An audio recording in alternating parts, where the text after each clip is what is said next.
바벨론 강가에서 흘린 눈물의 의미. 저는 이 제목을 이렇게 정하면서 여러 가지 생각을 해봤습니다. 사람들은 사실 이렇게 사랑하는 사람들은 어떻게 보느냐면 이렇게 마주 본다고 합니다. 그런데 서로가 관계가 틀어지면 등을 지게 되는 거죠. 이렇게 서로 마주보고 눈을 이렇게 아이 컨택하면서 이렇게 지켜보면 어색한 경우가 굉장히 많아요. 우리가 예배하면서도 처음에 오면 사람들 좌우에 있는 분에게 눈을 바라보면서 축복송할 때 그 짧은 시간을 너무 어색해서 어찌할 줄 모르는 그런 때가 있습니다. 저도 마찬가지예요. 그것이 또 우리가 뭐 그 형제 자매를 사랑하지 않아서 그런 건 아니고 그만큼 사랑을 표현하는데 굉장히 익숙하지 않다라는 겁니다. 심지어는 부부간에도 마찬가지예요. 자녀를 바라볼 때도 마찬가지예요. 좌우에 있는 분에게 얼굴 한번 바라보면서 특별히 자녀들을 바라보면서 우리 축복합시다라고 하면 그 자녀들은 부모를 볼 생각을 하지 않아요. 왜 저런데 이렇게 생각을 하는 거예요.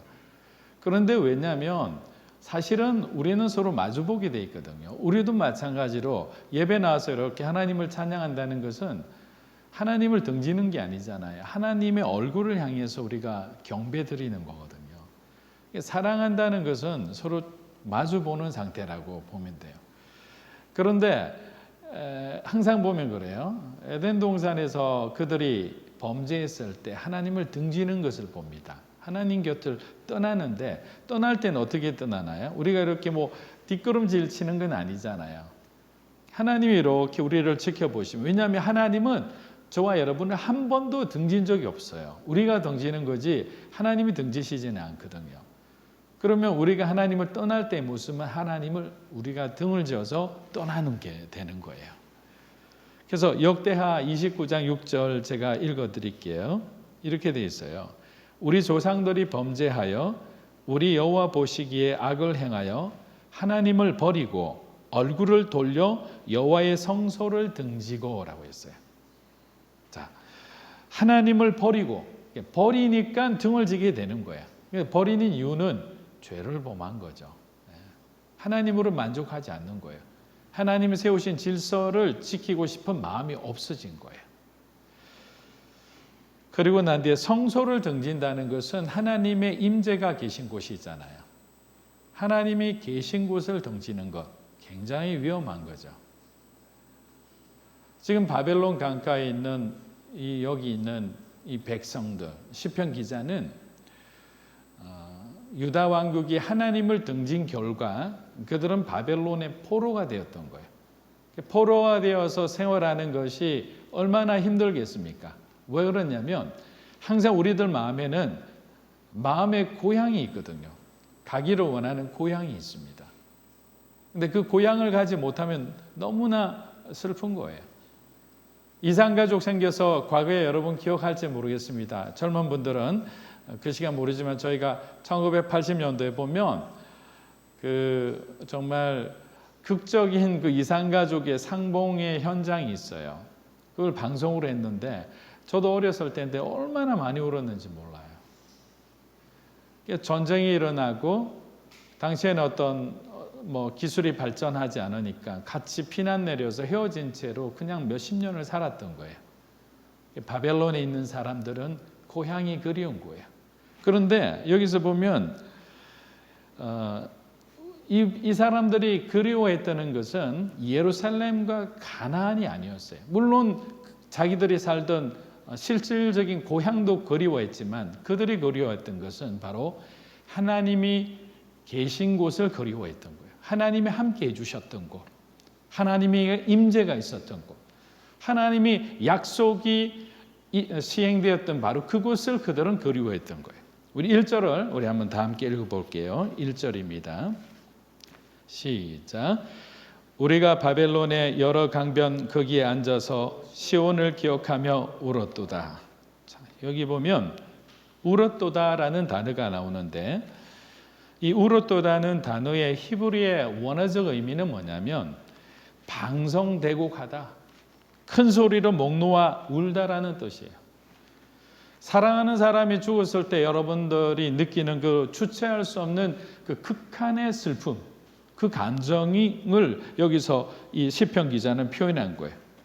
그런데 이러한 슬픔과 비통함은 그냥 포로로 끌려가서 그냥 타향살이 하면서 반노예처럼 살아가는 자기들의 신세를 한탄하거나 그게 스글퍼서 우는 울음이 아닌 거예요.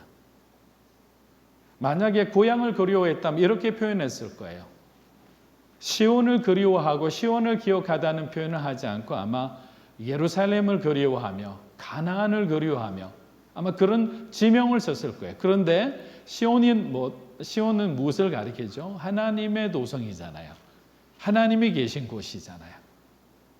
하나님과 함께 했을 때는 하나님의 소중함을 알지 못했다가 하나님 곁을 떠나고 보니까 영적인 우산이 지켜주던 그 우산이 없으니까 갑자기 떨어지는 막 그냥 비바람과 우박처럼 떨어지는 거 아무도 보호해주지 않으니까 비로소 하나님의 임재가 얼마나 좋았는지 얼마나 감사했는지를 알게 된 거예요.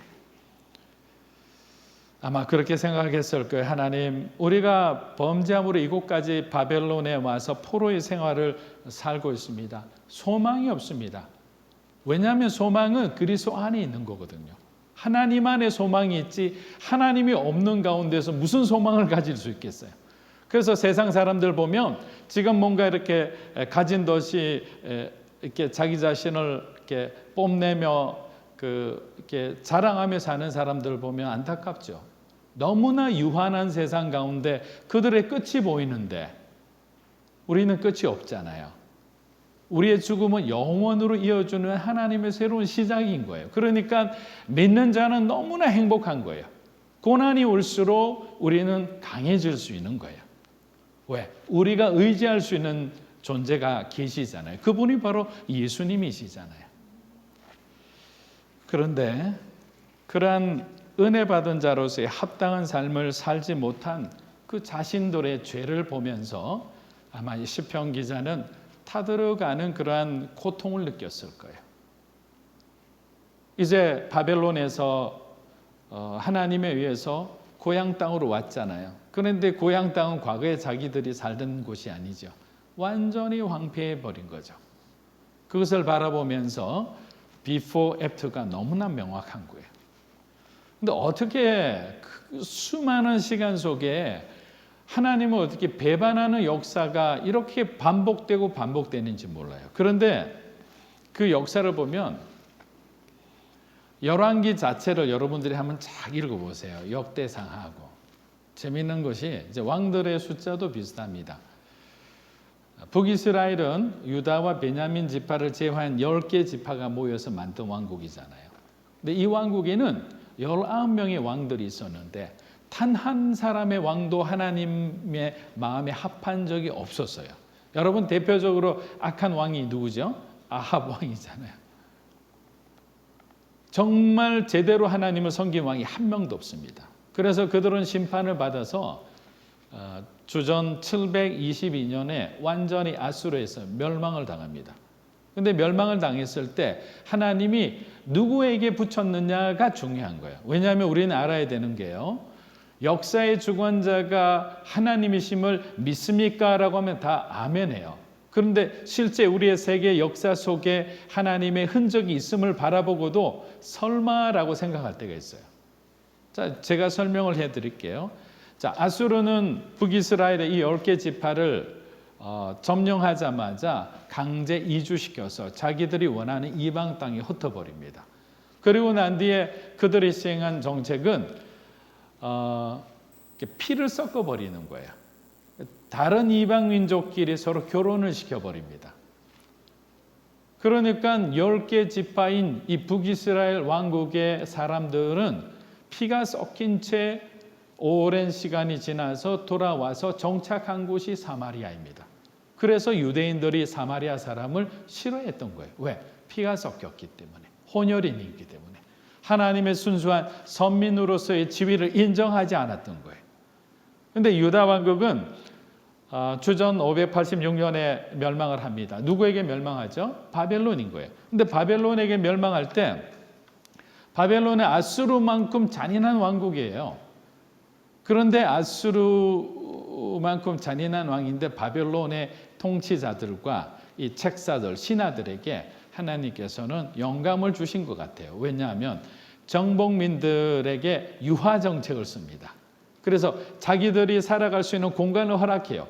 자기들의 신을 믿을 수 있게 해주는 거예요. 그러니까 바벨론의 포로로 간 남유다 있는 이 백성들은 하나님을 야훼 신앙을 완전히 버리지 않고 유지할 수 있는 작은 길들이 있었던 거예요. 공간들이 있었던 거예요. 또 피도 썩지 않아요. 그 민족 자체의 특성을 인정해 주는 거예요. 저는 이렇게 생각하는 거예요. 하나님이 개입하셨다고 생각하는 거죠. 하나님이 그들의 마음 가운데 허락하셔서 약속하신 대로 유다 백성들을 보존하신 거예요. 우리가 가끔씩 그런 농담하잖아요. 아무래도 아마 이런 변화가 있었던 거는 하나님이 나를 위한 것 같아요. 그런데 보면 그건 엄청난 세계적인 어떤 변화의 움직임인데 마치 자기를 위해서 하나님이 이렇게 하셨다. 일부는 맞고 일부는 틀릴 수 있어요. 왜냐하면 그렇게 해서 결국에는 저와 여러분이 하나님 앞에 헌신하게 됐다. 아니면 큰 어려움에서 우리가 극복하게 됐다. 그러면 그 말도 맞는 거예요. 왜냐하면 하나님은 우리의 생각과 어떤 우리의 인간의 어떤 지혜를 초월하신 분이잖아요. 한 번에 수천만 명의 모든 사람들의 상황을 동시에 컨트롤할 수 있는 신적인 지혜와 능력을 가지신 분이잖아요. 그렇기 때문에 하나님의 경륜 속에서 우리 인생을 해석하기 시작하면 그 다음부터는 우리는 염려하지 않아도 되는 거예요. 맡기면 되는구나. 그분이 주관하시기 때문에 불평불만할 필요가 없는 거예요. 그래서 이 시간 여러분들께 말씀드리고 싶은 거는 원망하고 불평하는 시간에 여러분 기도하십시오. 하나님께 우리 자신의 죄부터 회개하는 거예요. 그리고 조용히 하나님이 움직이는 그 시간을 기다리는 거예요. 그러면 하나님은 그분의 시간에 저와 여러분의 인생 가운데 찾아오실 거예요. 그리고 순간적으로 우리가 정말 그렇게 힘들고 어렵게 아주 지난하게 기다렸던 그 환경의 문들을 일시적으로 하나님이 열어주시는 거예요. 문을 열고 닫으신 분은 하나님이시기 때문이에요.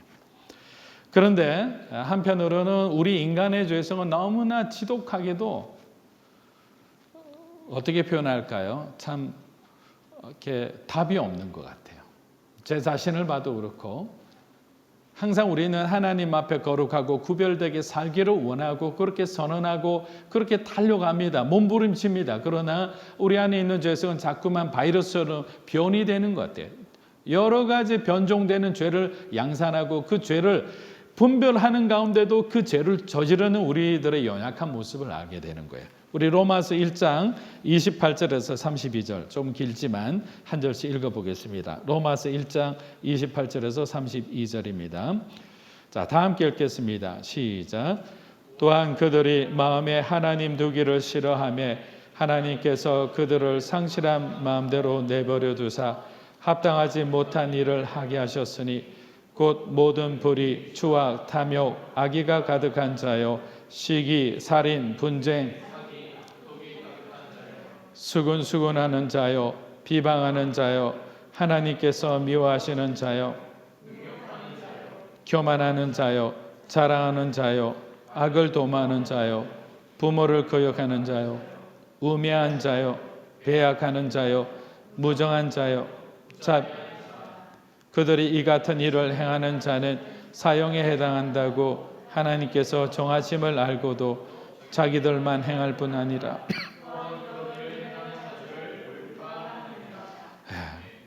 32절을 보세요. 32절. 사형에 해당한다고 하나님께서 정하심을 알고도, 이건 지금 저와 여러분에게 얘기하시는 거예요. 말씀을 들은 자들에게 얘기하는 거잖아요. 자, 누구를 비방하는 것이 잘못되다는 것, 탐욕을 가지는 것은 결국에는 우리 인생이 불행해진다는 것, 분쟁하고 수근수근하고 이거 다 안 좋다는 거, 하나님이 싫어하신다는 것을 알고도 자기들만 행하면 또 몰라요. 자기 혼자 벌 받으면 되는데 그런 일을 행하는 자를 옳다 하면서 부추기는 거예요. 우리는 그렇게 우리의 죄성은 너무나 약한 거예요. 언제나 우리 마음은 시기와 질투로 불타오르는 거예요. 누가 나보다 좀 더 나아 보이면 막 힘드는 거예요. 그런 어떤 죄성을 어떻게 알 건가? 다르게 한번 질문해 볼게요. 예수님이 정말 살아계신 저와 여러분들의 구주가 되심을 믿으십니까? 아멘이시죠? 그런데 왜 믿는 만큼 그렇게 살아내지는 못할까요? 왜 우리는 매일 환경과 상황과 사람들의 말 가운데 또 내 내면의 어떤 감정의 어떤 상황에 따라서 나는 좌우로 이렇게 치우치기도 하고 오르락 내리락 하고 이 변함없이 그냥 올바른 길을 하나님 앞에 끝까지 그냥 그렇게 가고 싶은데 왜 그렇게 되지 않을까요? 예수님을 진정으로 사랑하지 않는 거예요. 입술로는 고백하는데 내 마음이 그렇게 따라가지는 못하는 거예요. 예수님의 죽음이 우리는 그렇게 생각하지 않고 선언하고 선포하고 믿음으로 나아가는데 역사적인 어떤 속에 일어난 어떤 신비로운 사건처럼 받아들이는 크리스찬들도 있어요. 왜? 지금은 내 삶에 현재 내게 영향력을 끼치는 누군가가 더 크게 보이잖아요. 여러분의 부족이 결핍이 더 크게 보이잖아요. 지금 내가 압박당하고 있는 이 상황과 환경이 더 무겁게 느껴지는 거예요. 신앙은 결국에는 이 환경을 초월하는 것을 배우는 거예요. 이것을 뛰어넘어 예수님을 끝까지 의지하는 거예요. 결국에는 누구를 의지하느냐의 싸움이 되는 거죠. 하나님이냐 세상이냐. 결국 이 싸움에서 승리하는 자는 환경이 정말 사방에 우겨삼을 당하고 천만인이 우리를 둘러치고 우리를 공격한다 하더라도 이겨낼 수 있는 거예요. 왜? 우리의 믿음은 하나님을 움직이는 거예요. 하나님이 우리의 믿음을 보고 찾아와 주시는 거예요. 그러니까 변화가 일어나는 거죠. 그리스도인은 승리할 수 있다는 것은 믿음 안에서 바라볼 때 이겨낼 수 있는 거예요. 근데 믿음을 넘어서는 사실 보이지가 않는 거죠. 예수님이 정말 저와 여러분의 구주가 되는 그 믿음으로 살아가는 저와 여러분이 되기를 축복합니다. 우리가 항상 어렵고 힘들수록 말씀 안에 거하고 말씀 안에서 순종하는 삶을 살아야 되는 거예요. 올바른 예배자는 순종의 삶을 살게 되어 있습니다. 하지만 올바른 예배자의 삶을 살지 못하게 되면 항상 우리는 우리의 생각과 뜻을 앞세우게 됩니다. 그것이 불행의 씨앗이 되는 거예요. 불순종의 이면을 들여다보면 결국에는 저와 여러분이 하고 싶은 것을 하고자 하는 것들이 있는 거예요. 사랑하는 여러분, 우리들 마음 가운데 하나님을 향한 정말 그 갈망, 열망, 하나님을 향한 우리 정말 사모함이 저와 여러분의 삶을 변화시킬 수 있도록 여러분의 마음이 더욱더 순수하게 하나님을 향해 달려가기를 주의 이름으로 축복합니다. 우리 함께 기도하며 나아가겠습니다.